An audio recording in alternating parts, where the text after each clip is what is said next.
نبض دیکھنے کا طریقہ ہمارا آج کا جو موضوع ہے نبض دیکھنے کے طریقے پر ہے۔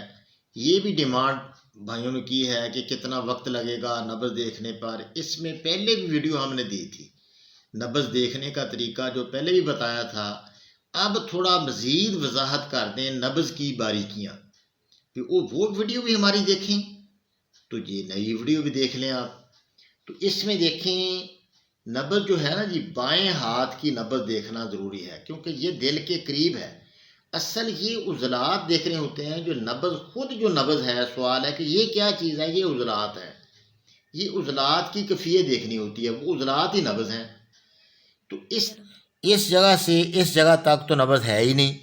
اب دیکھیں اس جگہ سے یہاں تک آپ اس طرح ہاتھ رکھیں، اور اگر دیکھیں نبض بالکل اوپر ہے لیکن ایک جگہ صرف اس طرح آ رہی ہے تو یہ ہے نبض تو اعصابی تھی لیکن اب اوپر عضلاتی کی طرف بڑھ رہی ہے، تو اس کی ہیلپ کریں، اس کو لمبی کریں، یعنی مزید اس کو خشک سرد چیزیں دے کر اس کو لمبا کر دیں۔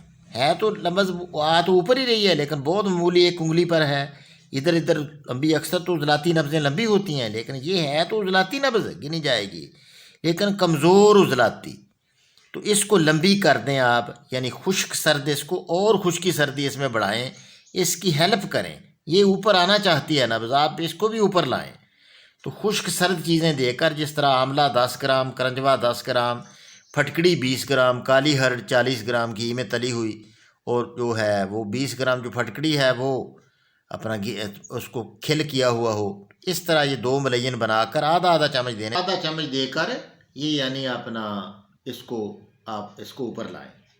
پھر نبض دیکھیں، مثلا تھوڑا نبض تو درمیان میں ہے، نبض تو سینٹر میں ہے، گرمی والا ایریا، لیکن ہے 2 انگلی کی، تو اس کی گرمی بڑھا دیں۔ اگر 2 انگلی ہے تو 3 انگلی تک وہ جائے، تھوڑا گرم خشک دے کر اس کو، یعنی ایریا تو ہے گرم لیکن وہ گرم ہونا چاہتی ہے نبض، تو وہ اس کی گرمی بڑھا دیں، اس کو 4 ملین دے دیں، آدھا آدھا چمچ۔ اجوین دیسی 10 گرام، تیز پتہ 10 گرام، سرخ رائی 10 گرام اور گندھک آملہ سار 30 گرام، یہ دے کر اس نبض کو مزید آپ اس کی ہیلپ کریں۔ اچھا، نبض تیز ہے، نبض بالکل نیچے گری ہوئی ہے، ہاں جی بالکل نیچے طے میں ہے نبض، تو اعصابی نبض ہم نے بتائی تھی، لیکن اب دیکھیں نبض طے میں ہے، زبان دیکھی ہے تو بالکل لال سرخ زبان اس کی، اور پیشاب بالکل زرد۔ اب دیکھیں دھوکہ نہ اس میں کوئی ہمارا حکیم صاحب کھائیں، وہ نبض جو ہے وہ تو گرمی کی وجہ سے تحلیل ہو گئے عضلات، اس کے نبض گر گئی، عضلات پگھل گئے، نبض نیچے گر گئی ہے۔ بعض ہمارے بزرگ کہتے ہیں کہ لمبی نبض جو ہے وہ گدی ہو سکتی ہے، ہو نہیں سکتی، وہ تو پگھل کے نیچے چل جائے گی، جب گرمی آگ جل جائے گی جسم میں تو وہ کس طرح ہو سکتا ہے کہ وہ وہاں اپنا رہ جائے، وہ لمبی رہ جائے، وہ تو ڈوب گئی، نبض ڈوب گئی۔ اب عضلات کیونکہ تحلیل ہوتی ہے، جب گرمی ہوتی ہے تو عضلات میں تحلیل ہونے کی وجہ سے وہ نبض نیچے چلی جاتی ہے۔ اس کی پہچان یہ ہے کہ زبان کا رنگ سرخ، پیشاب بھی زرد، تو اس میں دھوکہ نہ کوئی کھائے۔ اس بندے کو اگر گرم چیزیں آپ نے دے دیں تو یہ بندے کو مارنے والی بات ہے، اس کو ٹھنڈا کرو۔ جس کی نبض ڈوبی ہوئی ہے لیکن زبان بھی زرد ہے، زبان بھی سرخ، پیشاب زرد ہونا تو واضح علامت ہے گرمی کی، دھوکہ نہ اس میں کھائے۔ تو اس طرح یعنی اب میں عمومی بات بتاتا ہوں کہ نبضوں کا اوپر ہونا اور لمبا ہونا یہ عضلاتی علامت ہے۔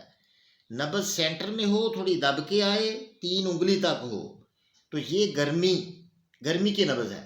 اس جگہ تھوڑی تیزی ہوگی تو گرمی خشکی ہوگی، تھوڑی تیزی نہیں ہوگی، ایسا چلے گی نبض تو گرمی تری ہوگی۔ نیچے ڈوبی ہوئی نبضیں اعصابی ہوتی ہیں، وہاں اعصابی غدی اور اعصابی عضلاتی۔ جو نبض 1 انگلی کی ہوگی، 1 انگلی پر نیچے آئے گی تو طے میں ڈوبی ہوئی، 1 انگلی پر وہ اعصابی غدی ہے۔ اگر وہ 2 انگلی کو ہو اور تیز ہو تو اعصابی عضلاتی ہے۔ اس طرح یہ 6 نبضیں ہیں، تو اس طرح نبض دیکھنے کا یہ طریقہ ہے۔ اللہ پاک آسانی کرے۔ السلام علیکم ورحمۃ اللہ۔